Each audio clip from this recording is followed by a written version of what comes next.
नमस्कार, स्वागत है आप सबका आज की चर्चा में और मैं हूं कवीन सचान। राज्यसभा ने बृहस्पतिवार को अवसंरचना और विकास के वित्त पोषण के लिए राष्ट्रीय अवसंरचना और विकास बैंक विधेयक 2020-21 को मंजूरी दी है। इसके तहत देश में विकास वित्त संस्थान के गठन का प्रस्ताव किया गया है ताकि आधारभूत ढांचे के विकास से जुड़ी परियोजनाओं के लिए दीर्घकालिक ऋण देने के लिए वित्तीय संस्थानों की जो कमी है उसे दूर किया जा सके। विधेयक पर उच्च सदन में हुई चर्चा का जवाब देते हुए वित्त मंत्री ने कहा कि विकास और वित्तीय लक्ष्यों को ध्यान में रखकर डीएफआई का गठन किया जा रहा है। उन्होंने बताया कि इसके साथ देश में एक संस्थान और संस्थागत व्यवस्था होगी जिसमें दीर्घकाल के लिए पूंजी जुटाने में मदद मिलेगी। उन्होंने ये भी कहा कि ऐसा संस्थान समय की मांग है और अगले करीब 25 साल के दौरान विकास के लिए देश की जरूरतों को ध्यान में रखकर इसका गठन किया गया है। उन्होंने बताया कि इस दौरान पुराने संस्थानों के अनुभवों और वहां पर जो लूपहोल्स थे उनको दूर करते हुए एक नया ये कॉन्सेप्ट लाया गया है। प्रस्तावित निकाय का संचालन पेशेवर द्वारा किया जाएगा और सरकार इसमें सिर्फ जो उसके अध्यक्ष हैं उसकी नियुक्ति करेगी। बाकी की जो नियुक्तियां होंगी वो बैंक बोर्ड ब्यूरो यानी बीबीबी करेगा। वित्त मंत्री ने बताया कि हर साल निकाय की ऑडिट रिपोर्ट संसद के दोनों सदनों में रखी जाएगी। विकास वित्त संस्थान यानी कि डीएफआई के लिए शुरुआत में 20,000 करोड़ रुपए की पूंजी डाली जाएगी जो शेयर पूंजी के तौर पर होगी और इसमें 5,000 करोड़ रुपए का प्रारंभिक अनुदान होगा। वित्त मंत्री ने बताया कि इसके जरिए देश में जो आधारभूत ढांचा है उसको मजबूत करने और उसको विकसित करने में ज्यादा सहूलियत होगी। तो समझेंगे किस संस्थान की इस वित्तीय संस्थान की जरूरत उद्योग जगत को कितनी और किस तरीके से है। मौजूदा जो संस्थान है जो कि ऋण मुहैया कराते हैं उसमें ऐसी क्या खामियां या प्रोसेस है जिसके चलते वो रास्ता मुश्किल हो रहा था और इसीलिए सरकार को एक नए वित्त पोषण के लिए एक बैंक का गठन करने का प्रस्ताव संसद से पास कराना पड़ा। समझेंगे इस विधेयक की बारीकियों को और उद्योग जगत की उम्मीद को और आने वाली चुनौतियों को। हमारे साथ दो खास मेहमान हैं।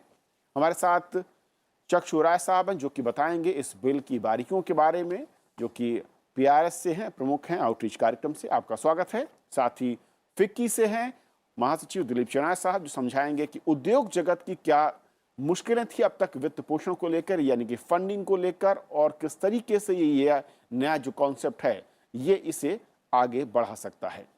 शुरुआत में करूंगा चक्षु सर आपसे। अगर हम इस संस्थान की बात करें जहां पर दो बड़े मोटिव देख रहे हैं, एक तो दीर्घकाल के लिए ऋण मुहैया कराना और साथ ही साथ जितने भी पुराने वित्तीय संस्थान हैं जो कि उद्योग जगत को फंडिंग करते रहे हैं उसमें जो लूपहोल्स, जो बारीकियां, जो खामियां थी उनको दूर करते हुए इसे एक मैं कहूं कि नई शेप दी जा रही है। क्या कुछ इसमें खास है? कविन जी, बिल पर बात करने से पहले अगर मैं थोड़ा सा एक भूमिका बांध देता कि इसकी जरूरत क्यों पड़ रही है, तो अगर 2017-18 का अगर हम इकोनॉमिक सर्वे देखें तो उसमें ये कहा गया था कि 2040 तक जो भारत की जरूरत होगी इंफ्रास्ट्रक्चर फाइनेंसिंग की वो लगभग 4.9 ट्रिलियन यूएस डॉलर्स की रहेगी और जो हमारा देश उसमें कितना वित्त ला पाएगा वो होगा लगभग 3.9 ट्रिलियन डॉलर, ये लिखा गया था। तो लगभग 500 बिलियन डॉलर का एक गैप रहेगा। तो वो एक गैप पूरा करना हम लोगों को पड़ेगा अगर हम लोग अपना इंफ्रास्ट्रक्चर टारगेट को मीट करना चाहें। अब बिल को लाने के पीछे जो मंशा statement of objects and reasons में लिखी गई थी वो ये था कि इंफ्रास्ट्रक्चर फाइनेंसिंग के लिए थोड़ा सा एक लंबा समय चाहिए होता है कि जब आप पैसा देते हैं तो जब तक उसका आपको रिटर्न मिलता है उसमें गैप लंबा रहता है।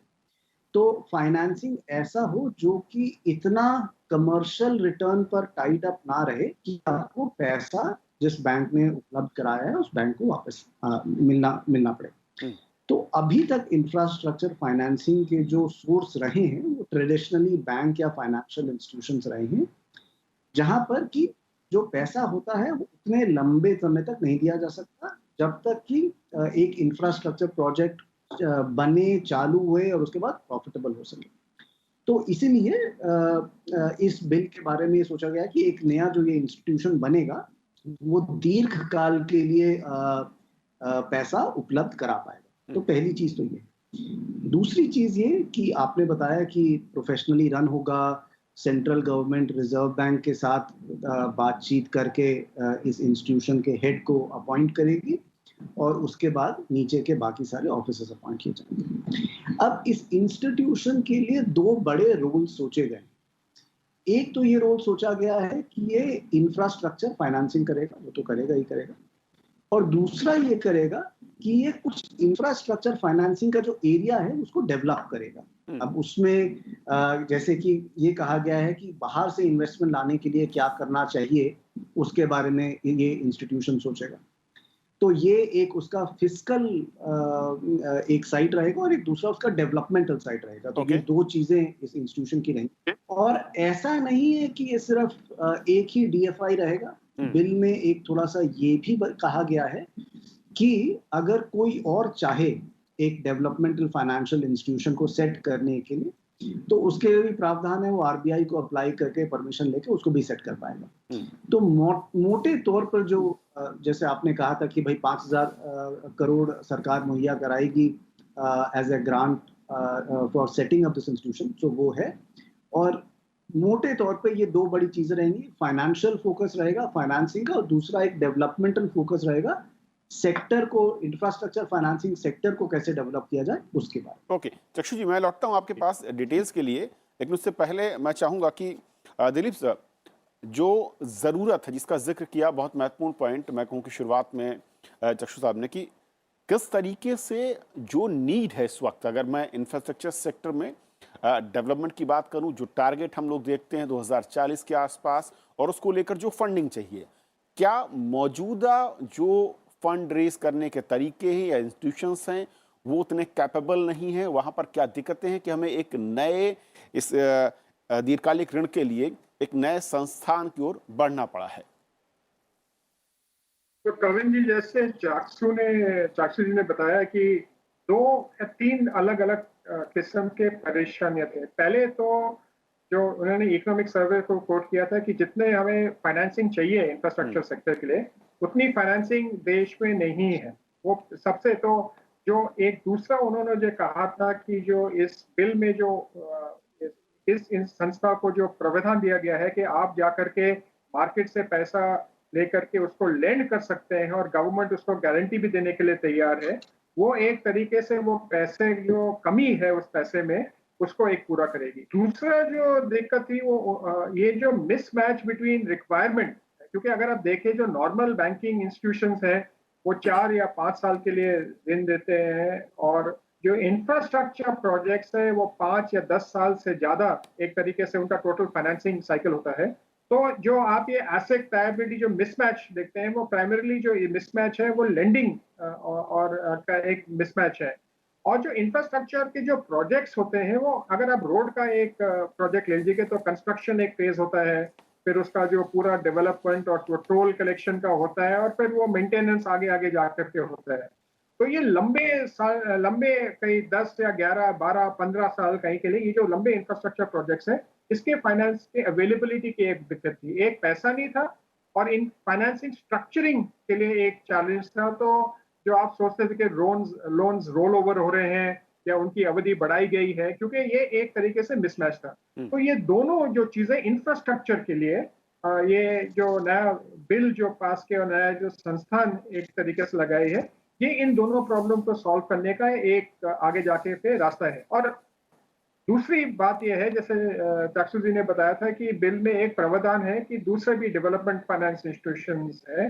आपको याद होगा कि प्री बजट में जब हम इस बात की बात कर रहे थे, हमने कहा था कि इंफ्रास्ट्रक्चर फाइनेंसिंग के लिए तो ठीक है, एक तरीके से एक ये प्रावधान आ गया है, लेकिन लॉन्ग जो जेस्टेशन इंडस्ट्री प्रोजेक्ट्स है petrochemical complexes, chemicals, large capital good manufacturing के जो है अलग अलग लॉन्ग जेस्टेशन जो इंडस्ट्री के हैं। पहले जमाने में आईसीआईसीआई, आईडीबीआई, आईएफसीआई वो डेवलपमेंट फाइनेंशियल इंस्टीट्यूशंस होते थे। वो 10 से अब 15 साल के लोन देते थे, 3-4 साल के मॉनिटोरियम देते थे, 6% इंटरेस्ट देते थे।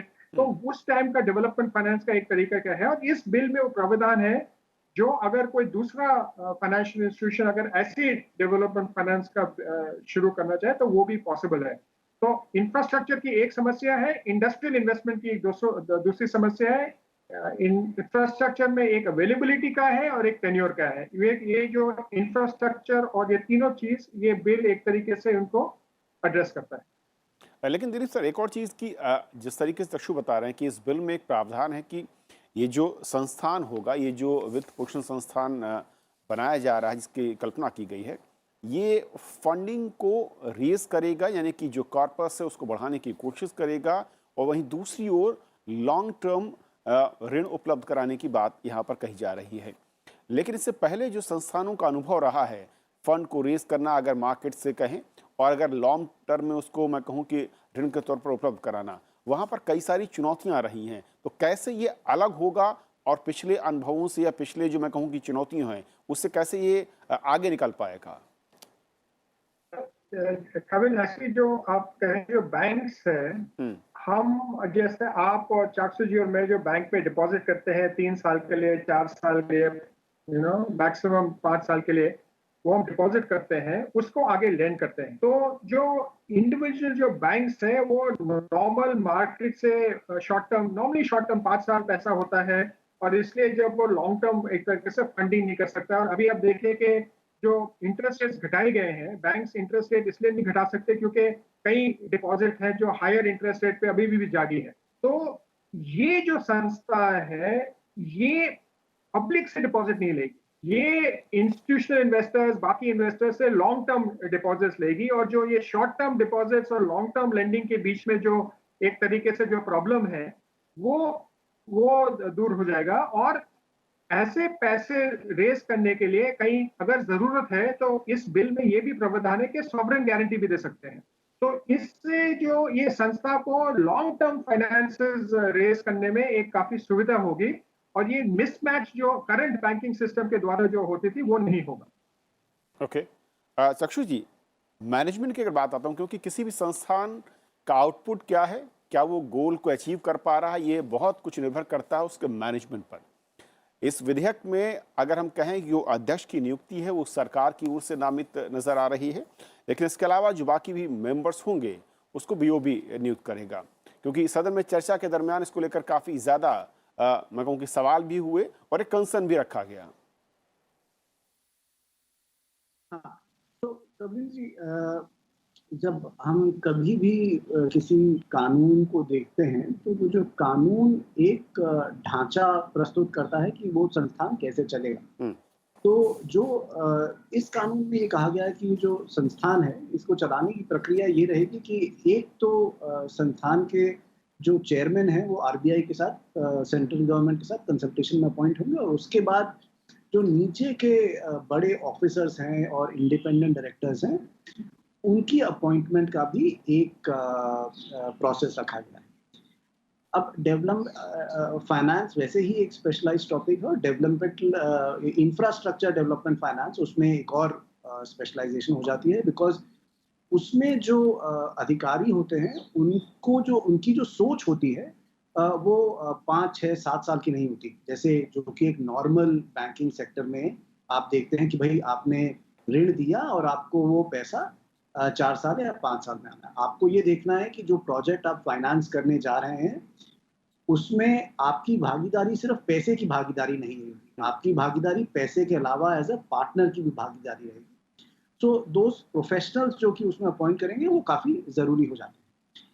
एक इसमें दिलीप जी ने बड़ी अच्छी बात कही शुरू में कि ये इंस्टीट्यूशन डिफरेंट कैसे रहेगा, और उन्होंने एक उसमें काफ़ी बेसिक ये डिफरेंस बताया कि जो नॉर्मल बैंक होते हैं उसमें आपका और मेरा पैसा बैंक में डिपॉजिट होता है, फिर वो पैसा आगे ऋण के तौर पर इंडस्ट्री को दिया जाता है या इंफ्रास्ट्रक्चर डेवलप आता है। तो उस पैसे पे थोड़ा सा प्रेशर इस चीज का रहता है कि वो पैसा बैंक को वापस आना होता है।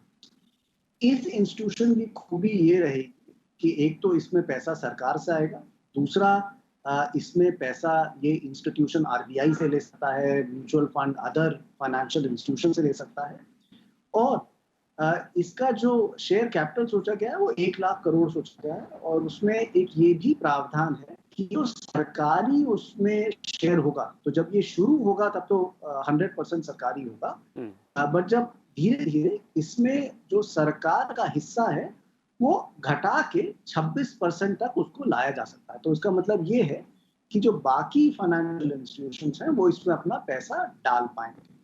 और सिर्फ भारत के ही फाइनेंशियल इंस्टीट्यूशंस नहीं, अगर आप किसी और देश के सॉवरेन फंड से पैसा लेके अपने देश में इंफ्रास्ट्रक्चर का प्रोजेक्ट करना चाहते हैं तो उसका भी एक इसमें वो रहेगा। मेरे को इसमें 2-3 बातें जो थोड़ी सोचने की हैं वो ये है कि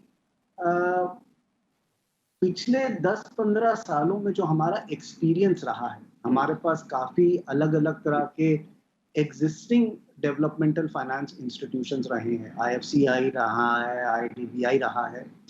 तो जब ये कानून चलना शुरू होगा, जब ये इंस्टीट्यूशन सेटअप होगा, तो हम उन इंस्टीट्यूशंस की वर्किंग से ऐसा क्या सीख पाएंगे ताकि इस इंस्टीट्यूशन के जो कामकाज है उसको ज्यादा मजबूत किया जा सके। तो मेरे ख्याल से एक वो काफी की चीज रहेगी इस इंस्टीट्यूशन के अच्छे कामकाज के या इसके वेल फंक्शनिंग के लिए पुराने एक्सपीरियंसेस को समझना काफी जरूरी है। दिलीप जी, 2-3 बातें मैं उद्योग जगत के नजरिए से मैं चाहूंगा। एक तो समझना आपसे कि पहली चीज की मैनेजमेंट को लेकर सरकार का फिलहाल प्रावधान ये है कि जो मेंबर्स होंगे वो बैंक बोर्ड ब्यूरो नियुक्त करेगा, अध्यक्ष सरकार नियुक्त करेगा। इसे कैसे देखते हैं और प्रोफेशनली इस तरीके से जो एक मैनेजमेंट बनेगा वो कितना कैपेबल आपको दिखता है कि जो इसकी नीड है और जो टारगेट है उसको अचीव कर पाएगा? तो इसमें बिल में 2 प्रावधान है। जैसे आपने पहले कहा कि एक तरीके से अध्यक्ष गवर्नमेंट नियुक्त करेगा और दूसरा बैंक ब्यूरो करेगा, क्योंकि इनिशियली जो है गवर्नमेंट का 100% एक तरीके से इक्विटी है उसके अंदर।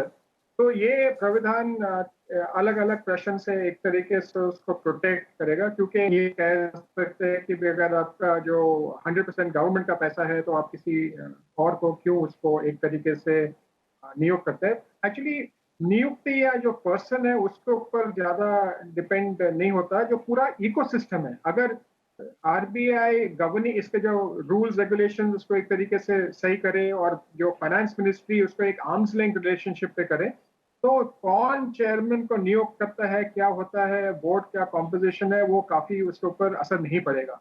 दूसरी जो प्रावधान इसके अंदर है, एक वो जो प्रोसिक्यूशन का है, इसमें उन्होंने इनको प्रोसिक्यूशन से एक तरीके से रोका है, क्योंकि अक्सर सारे बैंक्स में और सब जगह यही है कि आप कुछ करेंगे तो बाद में कोई आपके ऊपर कोई इल्जाम लगाएगा और आपके ऊपर कोई केस आ जाएगा। तो ये उनका एक जो पूरा जो प्रोसिक्यूशन का सैंक्शन का भी एक उन्होंने एक तरीके से उसको नियुक्त किया गया है। अभी देखना है कि, क्योंकि वैसे देखना है कि जो जब ये फॉर्म होता है और उसको कितनी इंडिपेंडेंस दी जाती है और वो कैसे करते हैं, क्योंकि अगर आप देखें तो नेशनल इंफ्रास्ट्रक्चर एनआईएफ भी एक तरीके से है, वो जो गवर्नमेंट ने ही नियुक्त किया था, लेकिन वो प्राइवेट सेक्टर से उनका सीईओ आया है। तो मेरे ख्याल इंटेंशन जो है गवर्नमेंट को इसको प्रोफेशनली मैनेज, प्रोफेशनली रन एक तरीके से फाइनेंशियल इंस्टीट्यूशन का एक ऑब्जेक्टिव है, और आगे देख करके पता चलेगा कि यही है कि कुछ और होता है। हमारा तो यही है कि वो प्रोफेशनली मैनेज होगा, अच्छे एक्सपीरियंस लोग को लेके आएंगे। लेकिन दिलीप जी, जो आपने कहा कि प्रोसिक्यूशन, वहां पर अगर इस तरीके से एक मैं कहूं कि शील्ड उनको मिलती है, इसका इम्पैक्ट एक तरफ ये दिखता है कि फ्री हैंड जो है उनको वर्किंग कंडीशंस एनवायरनमेंट मिलता है और ज़रूरत के लिहाज से वो अपने फैसले ले पाएंगे। लेकिन वहीं दूसरी ओर कुछ लोग आशंका व्यक्त करते हैं कि इसके चलते जिस तरीके से हमने बैंकिंग सेक्टर में देखा था वहाँ पर एनपीए उस तरीके के मसले भी बढ़ सकते हैं। तो ट्रांसपेरेंसी फिर कैसे आप देखते हैं इसमें? देखिए, ऐसा है कि ये पूरे एक बोर्ड गवर्नड होगा, इनके जो प्रोसेसेस और सिस्टम्स है काफी ट्रांसपेरेंट एक तरीके से है, क्योंकि ये लंबे ड्यूरेशन के प्रोजेक्ट्स हैं। क्योंकि अगर आप देखें तो आज आप 10 साल आगे, हमें मैं आपसे यही प्रश्न पूछूंगा कि 2 साल पहले आप ये फोरकास्ट कर सकते इस साल 2022 में कोविड 2020 में कोविड आता और ये पूरी इंडस्ट्री पूरी और जिन्होंने ठप हो जाती, क्योंकि जिन्होंने लोन लिया था और उन्होंने जो ग्रोथ प्रोजेक्शंस प्रोजेक्ट किए होंगे 8, 10, 12% ग्रोथ 2020 में, कई सेक्टर्स तो 0% या नेगेटिव में है। तो ये उस टाइम जो बैंक ऑफिसर था उसने उसको उस फोरकास्ट पे सैंक्शन करना भी, उसके ऊपर कार्रवाई करना एक थोड़ा सा उचित बात नहीं है। तो जितना ये एक तरीके से प्रोटेक्शन दिया जा सकता है और इनको इंसुलेट किया जा सकता है उतना ही बेहतर है। और क्या तो इंडस्ट्री जिस कविंद्र, मैं इसमें जी मैं चक्षु कविंद्र, एक सेकंड में आपके पास लौट रहा हूं, लेकिन दिलीप जी, इंडस्ट्री के नजरिए से जो इंडस्ट्री चाहती थी एक ऐसा सिस्टम, एक इकोसिस्टम के साथ एक ऐसा फाइनेंसिंग सिस्टम जो कि उसके लॉन्ग टर्म जो ऋण है उनको देख सके और फाइनेंस की सुविधा उपलब्ध करा सके, क्या इसमें सब कुछ पूरा होता दिख रहा है या आपको लगता है कि अभी इसमें कुछ और जोड़ने की जरूरत है? बिल में अगर देखें तो इंफ्रास्ट्रक्चर के लिए बिल्कुल संक्षेप में अच्छे तरीके से उसको एक तरीके से एक्सप्लेन किया गया है। लेकिन आप एंड में एक देखें तो वहां पे एक क्या गया है कि other DFI bill also provides for, और कोई व्यक्ति भी डीएफआई सेट कर सकता है, आरबीआई को अप्लाई कर सकता है और आरबीआई इसको लाइसेंस दे सकता है डीएफआई के लिए in consultation with central government. और ये जो रेगुलेशंस इन डीएफआईज के लिए है वो एक तरीके से, तो जैसे मैंने पहले भी कहा था कि इंडस्ट्रियल डेवलपमेंट के लिए, तो इसमें उन्होंने इंफ्रास्ट्रक्चर एंड डेवलपमेंट दोनों शब्द यूज किए गए हैं। तो यही इंडस्ट्री का एक बहुत बड़ा एक तरीके से इंफ्रास्ट्रक्चर को लेके एक था और डेवलपमेंट फाइनेंस के लिए एक और जरूरत। ओके, शुक्रिया दिलीप जी आपका। चक्षु, आप कुछ कहना चाह रहे थे, उसके साथ मेरा एक सवाल था कि जो दो दो वर्ड जो जोड़े गए हैं, एक तो इंफ्रास्ट्रक्चर की बात हो रही, साथ ही साथ डेवलपमेंट, यानी कि कहीं ना कहीं स्कोप वाइडन किया गया है। जी, तो कविंद्र जी, मैं संक्षेप में दिलीप जी की बात में एक बात जोड़ना चाहूंगा, वो ये है कि इसमें ऐसा नहीं कहा गया है कि आप प्रोसिक्यूशन नहीं इनिशिएट कर सकते हैं बैंक के उम्दा जो डायरेक्टर्स रहेंगे उनके खिलाफ। सिर्फ ये है कि अगर आप प्रोसिक्यूशन इनिशिएट करना चाहते हैं, अगर आप उन पर केस करना चाहते हैं, तो आपको परमिशन लेनी पड़ेगी पहले, चाहे केंद्र सरकार से अगर वो सबसे बड़े डायरेक्टर के लिए है, और अगर नीचे के एम्प्लॉइज के लिए है तो कुछ लोगों के लिए कोर्ट से परमिशन और कुछ लोगों के लिए मैनेजिंग डायरेक्टर से परमिशन। तो वो है कि आपको एक परमिशन लेनी पड़ेगी प्रोसिक्यूशन करने से पहले। दूसरा बात आई डेवलपमेंट की, और डेवलपमेंट में जो इस इंस्टीट्यूशन का रोल रहेगा वो दो तरफा रहेगा। एक ये रहेगा कि इंफ्रास्ट्रक्चर फाइनेंसिंग का जो सेक्टर है, दिलीप जी एक इकोसिस्टम की बात कर रहे थे, आप एक इकोसिस्टम की बात कर रहे थे, तो वो इकोसिस्टम कैसे डेवलप हो, तो वो ये इंस्टीट्यूशन उस इकोसिस्टम डेवलपमेंट के बारे में सोचेगा। उस एरिया में क्या कंसल्टेंसी की जा सकती है, क्या रिसर्च करा जा सकता है, उसके बारे में सोचेगा। डेवलपमेंटल इंफ्रास्ट्रक्चर के लिए फाइनेंसिंग उठाने के लिए क्या क्या चीज़ों की ज़रूरत है उसके बारे में बात करेगा।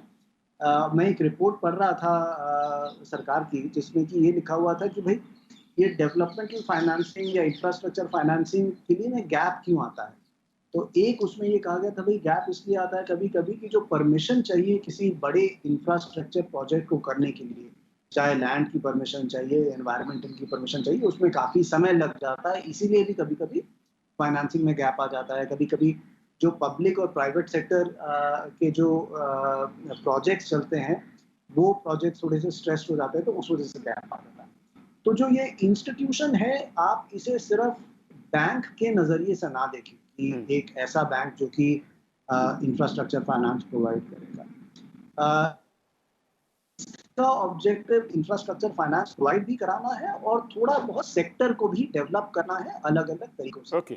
तो ये एक अहम भूमिका रहेगी कि कहीं जब ये बैंक काम करना शुरू करे तो मेरी उम्मीद ये रहेगी कि इन दोनों चीज़ों पर फोकस हो। सिर्फ एक चीज़ पर फोकस रहेगा तो शायद ये अपने उद्देश्यों में पूरा ना खरा उतर पाए। तक्षु, एक आखिरी सवाल, क्योंकि संसद में जब चर्चा हुई, खासतौर पर राज्यसभा में, तो इसकी ऑडिट या पारदर्शिता को लेकर काफ़ी ज़्यादा सवाल हुए।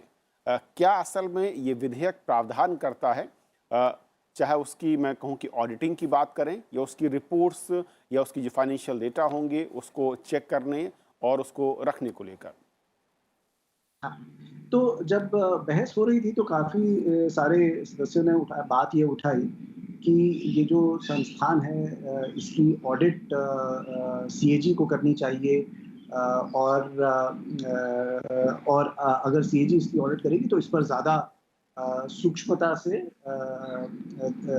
इसके ऊपर ऑब्जर्वेशन किया जा पाएगा। बिल ये कहता है कि जो इस संस्थान की जो एनुअल रिपोर्ट्स हैं वो हाउस के अंदर टेबल होंगी, और जब हाउस के अंदर एनुअल रिपोर्ट्स टेबल होती है तो उसके ऊपर आप चर्चा कर सकते हैं। ओके। मेरा ये मानना है कि किसी भी संस्थान में जिसमें सरकारी पैसा भी है, जिसमें बाहर का भी पैसा है, वो पैसा किस तरह से खर्च हो रहा है उसमें पूरी पारदर्शिता होनी चाहिए। वो पैसा ऐसे खर्च हो ताकि लॉन्ग टर्म के लिए उस पैसे का आप इफेक्ट देख पाएँ, वो काफ़ी ज़रूरी रहता है।